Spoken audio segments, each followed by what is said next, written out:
I'm going to open this up here, Courtney, so it'll be just a second. So every week, as you know, in this series,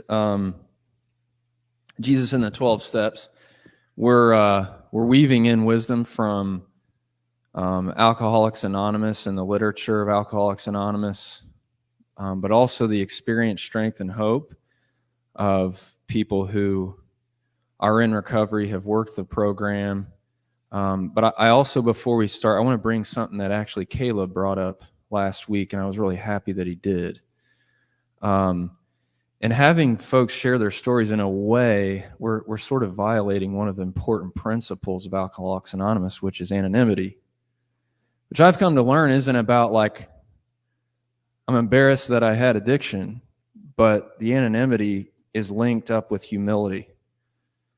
And literally, humility has kept some of our friends in recovery alive.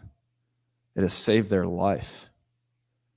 And so, to be honest, by having folks share their stories, we're taking a bit of a risk in violating those principles. But, as Courtney and I spoke about on the phone, she's here today, Caleb was sharing, John shared, and others will share as a witness to the grace of God, as a powerful witness to the grace of God. And so, Courtney, where I wanted to start with you, Courtney was the first person from whom I heard the phrase, the gift of desperation. I'll ask you again, who thinks desperation is a gift? Huh? Oh, okay. Thanks. Perfect. Oh, wait, it might be tangled up. Let's get untangled. Oh, no, there we go. Jason did it. Perfect. We got it. Thanks, Jason. Teamwork. So Courtney was the first person from whom I heard the phrase, the gift of desperation. Courtney, you know a little bit about desperation. So would you share some of that with us? Yeah. So I can, yeah. You don't want to hold it for me the whole time? Okay. Okay. So the gift of desperation, right? When we are in the literature, it says it's a pitfall, the pitfall of incomprehensible demoralization, right? And so that was kind of a lot for me to take in. And so desperation for me is like the searching hope, right? Seeking. And so I was in active addiction for 8 years. Sorry, I get a little nervous. This is my story. So I woke up one morning and after 8 long years of active alcoholism, I just felt really off like I had in the past, but kind of like, like we do, push it to the wayside, right? And I went to the emergency room. I drove myself there, and I was lifelined immediately to IU West Downtown Hospital. Every organ in my body was shutting down. I was put on life support. I was on life support for 8 days. I was in the hospital for a month and a half. I don't remember much about being on life support, but I do remember there was a moment where I got to watch my life through like a third party, right? And I was with someone whom I couldn't see, but I was watching myself, and I was just really overcome with guilt and just watching the selfishness and the self-centeredness that I had been in my whole life, the last 8 years of it. And I just pleaded for a second chance, that this wasn't what I was put here for, that this wasn't my earthly purpose, and that if I was given a second chance, I would fulfill my earthly purpose. And I woke up. And it was a fight, and it's continued, I've continued to fight. I had to relearn and regain strength to walk. I was told I would never be able to work again. I now work at a treatment center, sharing this message and giving hope to women that are currently struggling in addiction. So, that brought me to my gift of desperation, which is hope. Hope that there is something bigger than myself out there. The only reason I'm here today is by the grace of God. I break my anonymity today because I think it aligns in my personal mission, which is sharing this message to people that there is hope and there is, that power out there. God is real. So, that's my gift of desperation. I sort of promised Courtney I would hold the microphone for And I broke my promise because I realized I was going to be holding it for potentially a fairly long time. So I'm sorry. It's all right. Hope you'll forgive me.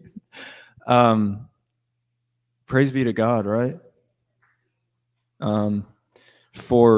This is a witness to God's grace. This isn't about, as Caleb said, like, you're not a hero. I'm not a hero. You're not a hero. We're just a vessel, as the song talks about. And so we thank you for being here today. All right, so fast forward. You didn't hear it, but that was kind of a journey of like from step 1, 2, 3, like, wow, I'm powerless. This is unmanageable. There's a power greater than myself who can restore me to sanity. I have to turn my life and will over to the care. And then last week we talked about steps 4 and 5. Today we're talking about steps 6 and 7. I didn't tell you I was going to do this. Can I put you on the spot? What are steps 6 and 7? Okay, so 6 is we were entirely ready To have God remove. I actually have them written down. I forgot I have them written down. Praise be to God. We were entirely ready to have God remove all these defects of character. And 7, we humbly asked him to remove our shortcomings. As I've studied this, I feel like these are the steps that people could overlook. And in the big book, they get like a paragraph a piece. But you shared a book with me. I read some of that. I dug into the 12 and 12, 12 steps, 12 traditions. And these steps are like, they're huge. They're vital. So tell us why. Well, first it says like, the big book only does give these steps. Oh, you want me to hold it again? No, it's okay. It's kind of awkward. Yeah. Okay. It gives it 2 paragraphs, but it's like these steps, right? They say in step 6 and the 12 and 12 that this step separates the men from the boys, right? And so it's really about steps 4 and 5 prepared us to really look internally and change shift our perception, right? And put like where was I in all of this? Instead of blaming or playing a victim, it's really about, where was I in that? And so with step 6 and 7, it's taking that look at yourself and holding yourself accountable and really being entirely willing, right, to give up some of those defects, because those defects have been with us for a long time and have worked for us. So willingness is the key, I think. And 6 and 7 are like the meat and potatoes of the program, I think. But it's just my opinion. You want me to take it now? Yeah. Did you want to do the sermon today? No. Yeah. Okay. I'm just kidding. That's what struck me in the literature. A big thing was these defects have worked for us. And they list these reasons like why we don't want to, why we're not ready, why we're not willing, is because our defects work for us up to a point. So the last thing I want to talk to you about was entirely ready for God to remove all these defects of character, really all? So entirely ready to move all these defects. I think all the defects that lead us away from the light of the Spirit, right? That lead us away from being useful, that lead us away from our purpose, which is to share this message, right, of hope. So I don't necessarily, it's progress, not perfection, right? I don't think that you can get rid of all of your defects. We are human after all. But we do and we have to offer ourselves some grace, just like grace was given to us. So I think it's going to be a work in progress. I don't think we'll ever fully get rid of all of our defects, right? But we can humbly ask to get rid of the ones that lead us away from the Spirit. There are about 40 more questions I want to ask you, but I guess that has to conclude our time. Give Courtney a round of applause. She really, unless there's anything else you want to share, you're good for today. All right, thanks. I'm thankful that Courtney, and Caleb and John, as they kind of talked about, broke their anonymity and put their humility perhaps at risk to share their story, their experience, strength, and hope. What we want to do now is just as we've been doing, is lots of cords up here. Paper's falling. Yes, stay there. Nice. What we want to do is overlay a story from the life of Jesus, kind of weave it together with what Courtney's just shared, specifically along the lines of this idea of readiness. One of the things that struck me about that keeps striking me as I read the big book, which is Alcoholics Anonymous, that keeps challenging my.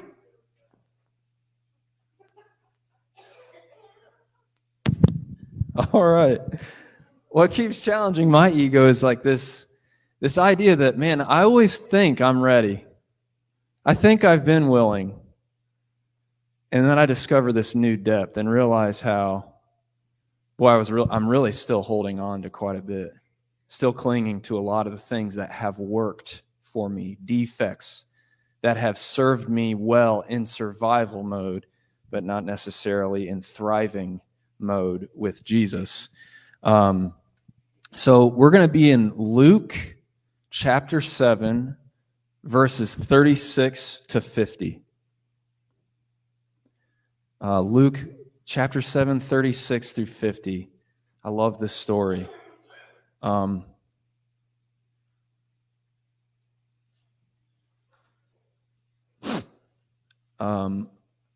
before we do that, I want to ask you, as I hope we have a conversation. Remember, if you want to interrupt me at any time and have a comment or question, do it. You can raise your hand or just say, Ross, be quiet, I have a question. Go for it. But I want to ask you, those two steps say, step 6 of the program says that we were entirely ready to have God remove all these defects of character. Step 7 says we humbly asked him to remove our shortcomings. Courtney said something to me that I'll bring up now as she gets a big bite of muffin. She thought maybe I was going to have her talk. These steps, there's a reason they're steps and they work in order. If you haven't done steps 4 and 5, if you haven't made a fearless and searching inventory of your life, like really dug into, like, whom do I resent? At whom am I angry? What's my fear? If you haven't done this inventory and you haven't faced up with your defects or the things, think of defect in terms of like your instincts that have been warped. Instincts are good and God-given, but over time, we live in the world. Fear creeps up in us. Fear mixes with our instincts. They get warped. They help us to survive, right? Until they don't. Jesus comes to break the cycle and restore us into the freedom for which we were made and destined. But if you're not facing up with your defects, if you're not being, the program talks about it's a program that requires rigorous honesty. Following Jesus requires rigorous honesty. It doesn't require perfection. It requires rigorous honesty. If you haven't practiced rigorous honesty, it's going to be hard for you to know, like, man, what's dominating? Where's my fear? But let's take for granted. Let's say hypothetically you've done a searching and fearless inventory. What keeps you from being ready to have God remove your defects of character? What keeps you from being ready? Or to put it in the language of step 7, what keeps you from humbly asking God to remove your shortcomings? I'll give you a second to think about it. Fear of what that will entail. So the program talks all about that, how fear will keep us kind of in, old patterns of behavior, thinking and feeling. Fear. What keeps you from being ready to have God entirely remove defects of character or to help shape you, restore you, mold you?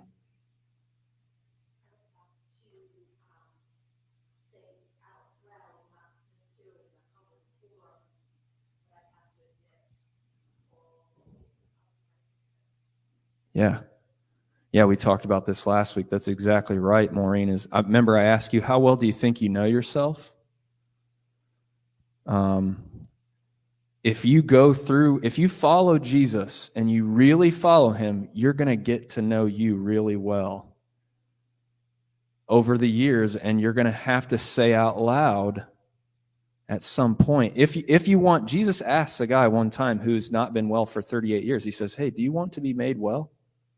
If we want to be made well with Christ, yeah, we're going to have to be honest about what those defects are if they're going to be removed.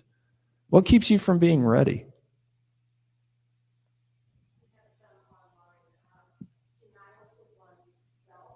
Denial, yeah. A belief that it's just who I am.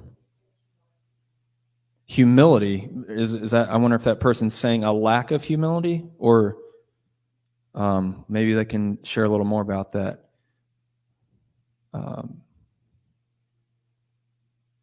I'll add on for me. It's what Courtney said. My defects work for me. They've kept me alive. From the trauma I've had in the past, my defects help me to live.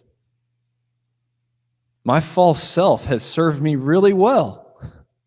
It helped me to stay alive until 2011, when I had a breakdown and realized it wasn't serving me well. And that was the beginning of my sort of restoration, I guess. And I'm still living in it. I'll ask you one more time. Anybody else?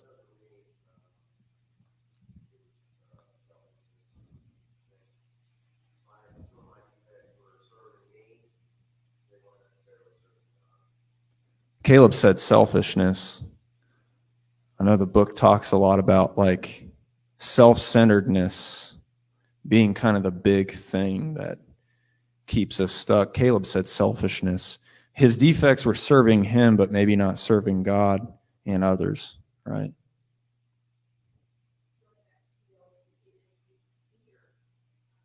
Oh, yeah.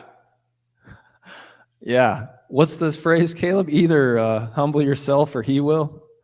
Something like that, right? Yeah, sometimes if we open our lives up, before I had my sort of conversion moment in 2011, I'd been in the habit of praying this phrase from Psalm 51, Lord, create in me a new heart, renew a steadfast spirit within me. I kept praying that every day, and God was like, oh, okay, let's go. Woo! A lot of times, myself, when I look in the mirror, so many people I hear from are so frustrated in their faith and their relationship with God. Why isn't God doing this? Why isn't God doing that? But another phrase that I'm learning from this program is, God could and would if he were sought. God could and would if he were sought. God isn't going to force this transformation on you. That wouldn't be relationship. Sometimes what we want God to do would break the rules of genuine relationship. It's nothing we would ever do in our own relationships. I couldn't and I wouldn't force my sister to live a certain way I want her to live. That wouldn't be relationship. That wouldn't be honoring her true self. But we exist in a friendship where we try to hear each other, listen to each other, offer advice, feedback, and we grow, right? All right, let's hear this story. Luke 7:36 through 40. Let's read it together. What do you say? Luke is just one account of Jesus' life. If you're online or you're in the room, you're like, Ross, I don't know about the Bible. I haven't read much of it. I don't know what's going on with it. It's a scary book. It is. It's like a library of books that spans hundreds of years. It's scary and wonderful. So we're in one account of Jesus' life called the Gospel of Luke, or the Good News according to Luke. So we're in chapter 7. You can look this up online. You can download the YouVersion app. Verse 36, when one of the Pharisees invited Jesus to have dinner with him, he went to the Pharisee's house and reclined at the table. A woman in that town who lived a sinful life learned that Jesus was eating at the Pharisee's house, so she came there with an alabaster jar of perfume. As she stood behind him at his feet weeping, she began to wet his feet with her tears. Then she wiped them with her hair, kissed them, and poured perfume on them. When the Pharisee who had invited him saw this, he said to himself, "If this man were a prophet, he would know who is touching him and what kind of woman she is, that she is a sinner." Break in the action. Here's the good news today.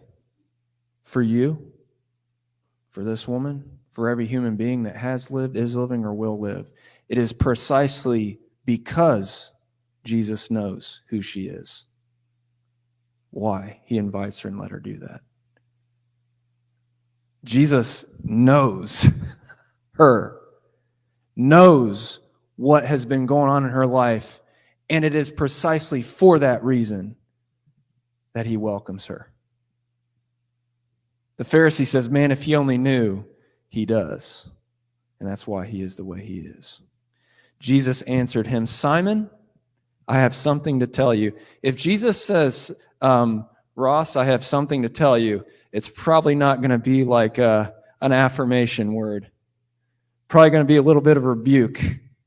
Caleb, I have something to tell you. Alicia, I got something to tell you. Probably not going to be like, I'm just so proud of you. Probably going to be, hey, you're not seeing things quite right. And that too is good from the Lord. Simon, I have something to tell me. Tell me, teacher, he said. 2 people owed money to a certain moneylender. One owed him 500 denarii and the other 50. A denarii, that's really the plural. That was 1 day's wage. It was kind of the wage at their time. If you worked 2 days, you got 2 denarii. One person owed this lender 500 denarii, or 500 days of wages. Another owed him 50. Neither of them had the money to pay him back, so he forgave the debts of both. Can you say both? Can you say both?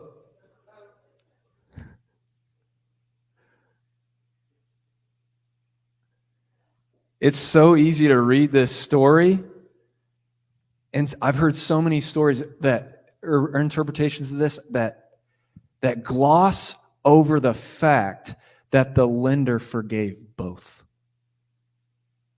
It's huge in this story. We forget that because of what Jesus says next. He says, "Now, which of them will love him more, love the lender more?" Simon replied, "I suppose the one who had the bigger debt forgiven." Jesus says, "You judged correctly." Then he turned toward the woman and said to Simon, "Do you see this woman? I came into your house. You did not give me any water for my feet." A minimum sign of hospitality. That was a minimum sign of hospitality, putting out water for someone to wash their feet in that world. "You didn't give me water to wash my feet, but she wet my feet with her tears and wiped them with her hair. You did not give me a kiss of a greeting, but this woman from the time I entered has not stopped kissing my feet. You did not put oil on my head, but she has poured perfume on my feet. Therefore, I tell you, her many sins have been forgiven, as her great love has shown. But whoever has been forgiven little, loves little." Here's the harsh news. If you can't practice rigorous honesty with God, your perception of forgiveness will be small. if you cannot look God in the face and trust that God loves you and say, God, here it all is. If you can't do that with God, another, and yourself, as step 5 talks about, if you can't practice that rigorous honesty, your perception of forgiveness is going to be very small. Right? The other guests began to say among themselves, "Who is this who even forgives sins?" Jesus said to the woman, "Your faith has saved you. Go in peace." Your faith has saved you. Go in peace. All right, you're up. What strikes you in that story? What stands out? A word, a phrase, a moment, a question that you have as you hear these words.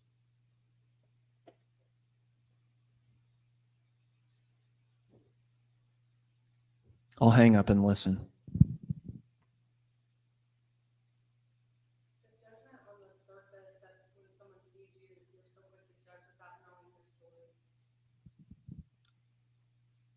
For Joanna, it's the judgment that's on the surface, that there's always a story. Is that kind of what you're saying?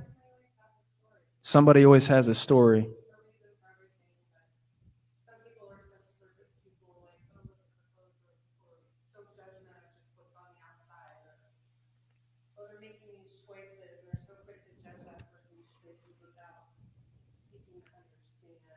Yeah. We often see people for how far they have not come rather than for how far they have come.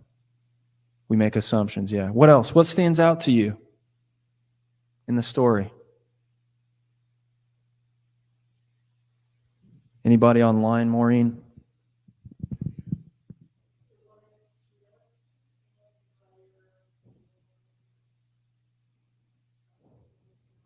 The woman's humility, yeah. This woman's practicing steps 6 and 7. This is an entire readiness right here. This is a humble, asking. Remove it all. And what Jesus' response to her is your love, the love that's growing in your heart, your faith that's growing, the trust that's growing in your heart, that brought you here. It's what's saving you, and it's what will keep you going. Yeah. What else sticks out to you? I'll share a few things in a minute, but I hope to just leave this story with you today. Hey, Alicia.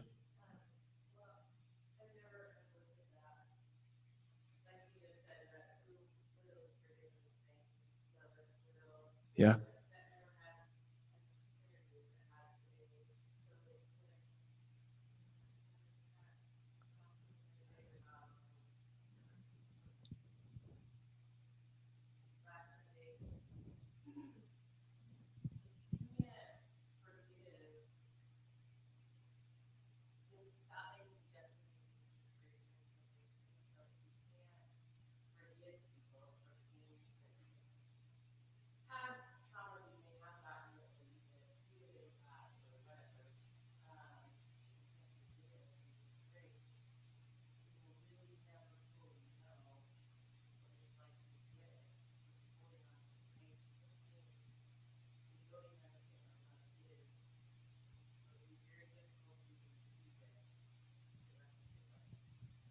Yeah.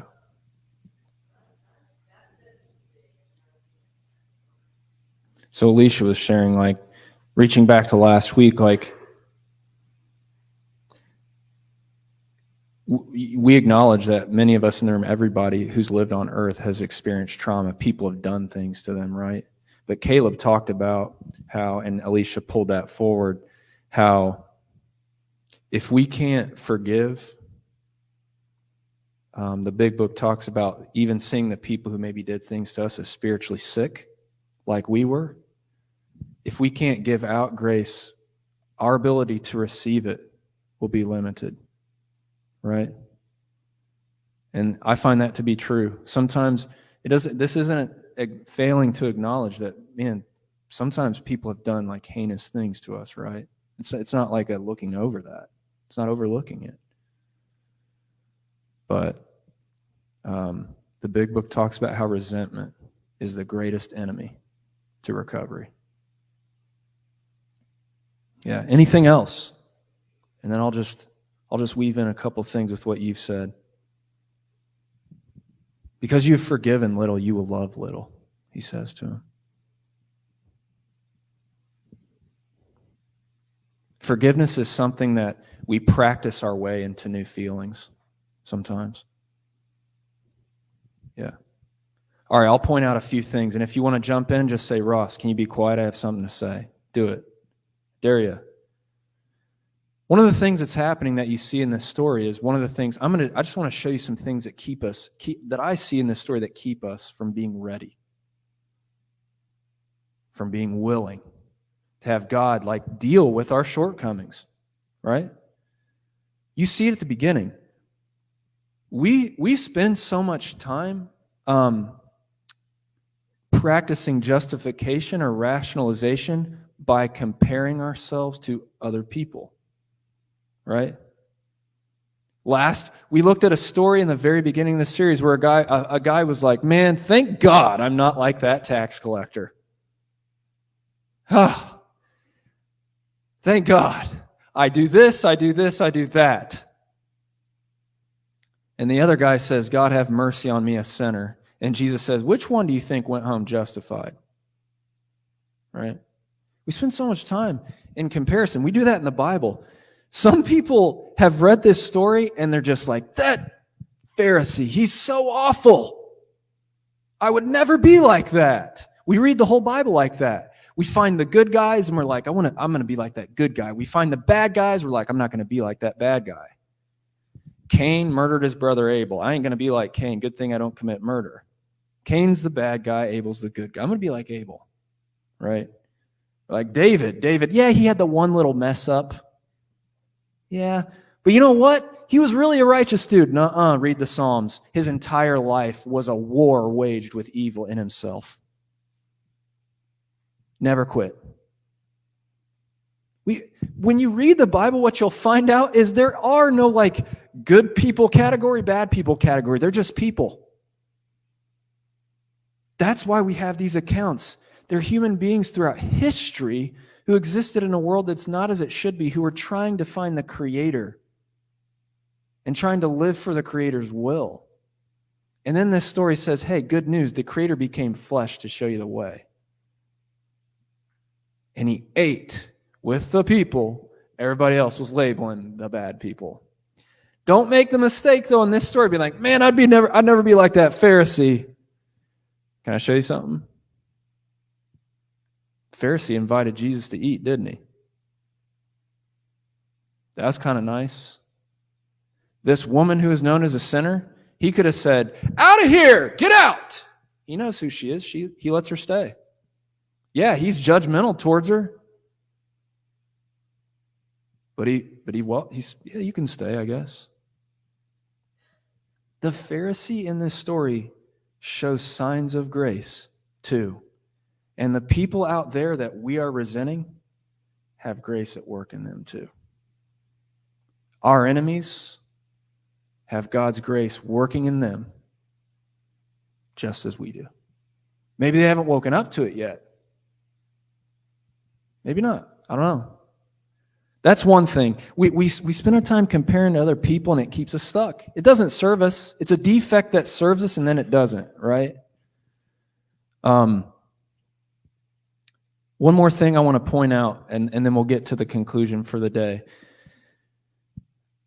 Yes, this Pharisee's not been so bad, but he has missed the mark on one thing, and it's a big thing. Seems like a small thing. Hospitality. Jesus says it, you hear it, right? Notice in the story, this whole story is about your willingness to welcome Jesus. Yeah, we're dining in the Pharisee's house in this story, but Jesus says, you didn't give me water for my feet. You didn't really welcome me, did you, Simon? She, however, the sinner, was real willing to welcome me into the home of her heart. She did all these radical signs of hospitality to say, Jesus, you're welcome with me. I'm ready. I'm humble. I'm willing. Will you restore what's been going on? She shows radical signs of hospitality, and here's the good news. If you are hospitable to Jesus, he will bring jubilee to your house. He will. It's just going to happen. Is your life going to get easier? I did not say that. You heard it from Courtney. She had like an out-of-body experience where she encountered God, and she said it got harder. Uh-oh. Darn. If I only met Jesus, my life would be better. I think your life might get harder and better. Right? Especially if you practice that rigorous honesty. It's like we talked about Zacchaeus last week. He comes down from the tree to Jesus and he's like, hey, if I've cheated anybody, if I've stolen anyone, I think Jesus said, hey, let's go talk. And they went inside his house and he said, hey, Zacchaeus, I got something to tell you. You said if. Can we talk about if? One of your defects, Zacchaeus, is talking in half-truths. Self-justification. You cheated people. You stole from them. So what you going to do? This woman is entirely ready to have Jesus like show up in the home of her heart and do something. And so what we're going to end today is there are two debtors in that story, right? You remember the story of the lender? Let's see how well you're paying attention. There were two debtors. How much did they owe? John, how much did they owe? Woo! John ate his Wheaties this morning. There were two debtors. One owed 500 days' wages. The other one owed 50. Do you hear the good news? In Jesus' story, the lender forgave both. He's saying to Simon like, hey man, I'm here too. I'm here for you too. I'm here for you all the same. Ball's in your court. He forgives the 500 as well. What Jesus is practicing is what he announced in Luke 4. This is what I leave you with, the good news today.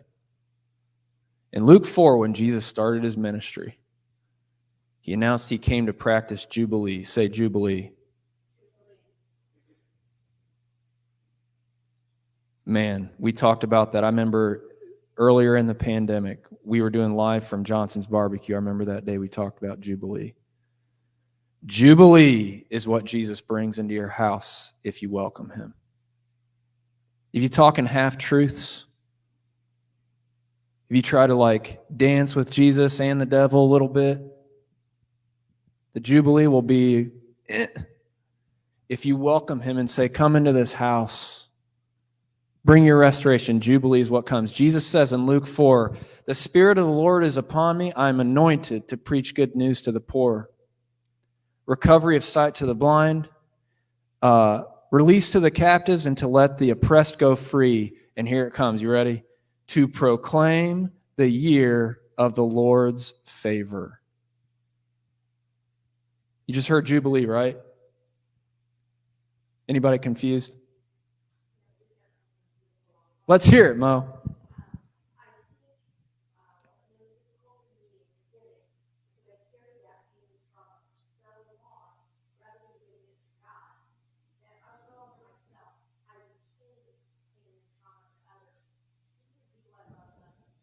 Oh boy.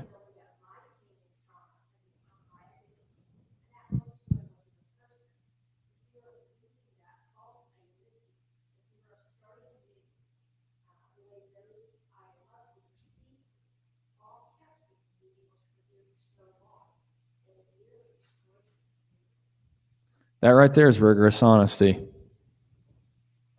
That's rigorous honesty right there. If you want to know what it sounds like, that's it. And Jubilee will come into that house. I believe. I pray for that. I hope for that. Thank you for whoever shared that. Thank you so much. Jubilee.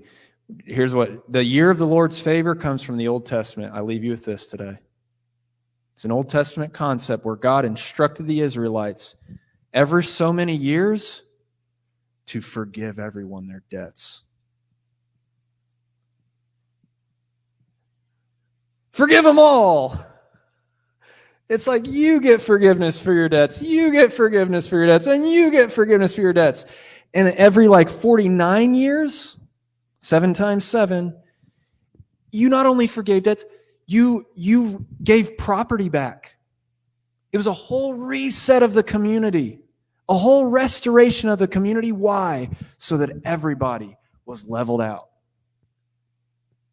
There wasn't a person who owed 500 and a person who owed 50. The slate was wiped clean. And all of us who are human beings are like, that's not fair. Jesus didn't come to serve your notion of fairness. He came to spread throughout the earth his notion of fairness and equity and reconciliation. And if you welcome him into your home, to your heart, to your soul, if you can grow in this discipline of entire readiness, a humble asking of God to remove your shortcomings, he will bring this heavenly notion of Jubilee into your heart, and you will become a witness of it. That's a good life to live, and it's work that lasts. Anybody got any closing comments? That's mine. I'm done.